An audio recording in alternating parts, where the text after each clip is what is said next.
अक्षय तृतीया 30 अप्रैल बुधवार 2025 को मनाई जाएगी। अक्षय तृतीया पूजा मुहूर्त 5:41 से दोपहर 12:18 तक, अवधि 6 घंटे 37 मिनट। तृतीया तिथि प्रारंभ 29 अप्रैल 2025 को सायंकाल 5:31 से, अक्षय तिथि समाप्त 30 अप्रैल 2025 को दोपहर 2:12 तक। अक्षय तृतीया का यह बेहद ही शुभ और पावन पर्व विशाख के महीने की शुक्ल पक्ष की तृतीया तिथि को मनाया जाता है।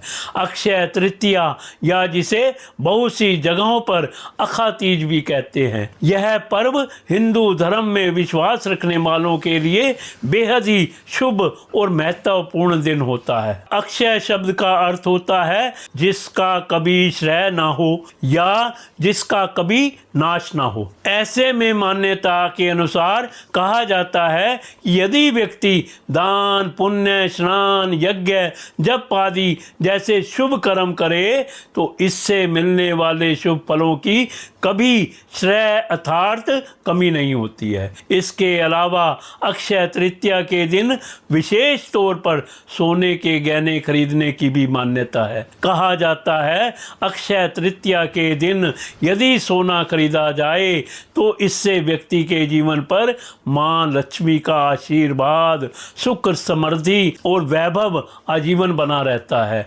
इस दिन भगवान विष्णु की पूजा की जाती है। वैशाख मास में शुक्ल पक्ष की तृतीया अगर दिन के पूर्वाह्न प्रथमार्थ में हो तो उस दिन यह त्योहार मनाया जाता है। यदि तृतीया तिथि लगातार 2 दिन पूर्वाह्न में रहे तो अगले दिन यह पर्व मनाया जाता है। कुछ लोगों का ऐसा भी मानना है कि यह पर्व अगले दिन तभी मनाया जाएगा जब यह तिथि सूर्योदय से 3 मुहूर्त तक या इससे अधिक समय तक रहे। तृतीया तिथि में यदि सोमवार या बुधवार के साथ रोहिणी नक्षत्र भी पड़ जाए तो बहुत श्रेष्ठ माना जाता है। अक्षय तृतीया व्रत व पूजन विधि इस प्रकार है। इस दिन व्रत करने वाले को चाहिए कि वह सुबह स्नान आदि से शुद्ध होकर पीले वस्त्र धारण करे। अपने घर के मंदिर में विष्णु जी को गंगा जल से शुद्ध करके तुलसी, पीले फूलों की माला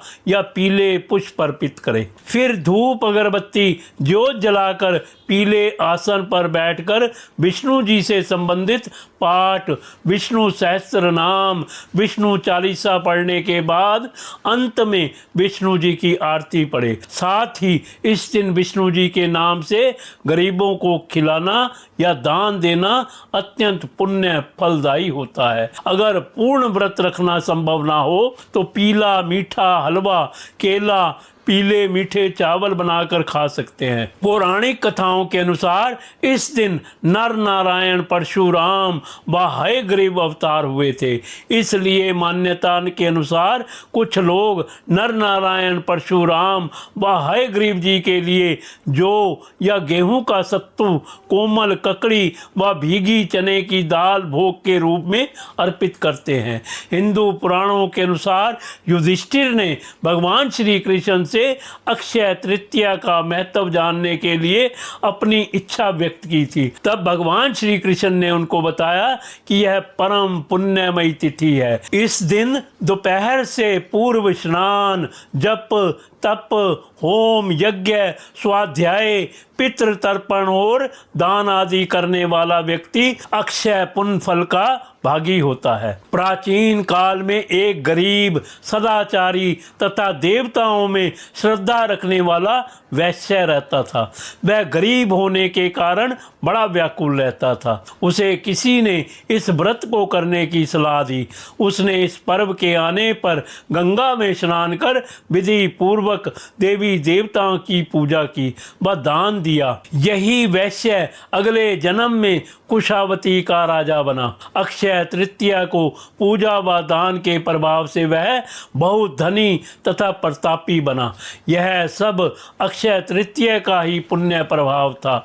अक्षय तृतीया का दिन साल के उन 3.5 मुहूर्त में से एक होता है जो सबसे शुभ माने जाते हैं। इस दिन अधिकांश शुभ कार्य किए जा सकते हैं। इस दिन गंगा स्नान करने का भी बड़ा भारी महत्व बताया गया है। जो मनुष्य इस दिन गंगा स्नान करता है वह निश्चय ही सारे पापों से मुक्त हो जाता है। इस दिन पितृ श्राद्ध करने का भी विधान है। जो गेहूं, चने, सत्तू, दही, चावल, दूध से बने पदार्थ आदि सामग्री का दान अपने पितरों पूर्वजों के नाम से करके किसी ब्राह्मण को भोजन कराना चाहिए। इस दिन किसी तीर्थ स्थान पर अपने पितरों के नाम से श्राद्ध व तर्पण करना बहुत शुभ होता है। कुछ लोग यह भी मानते हैं कि सोना खरीदना इस दिन शुभ होता है। इसी तिथि को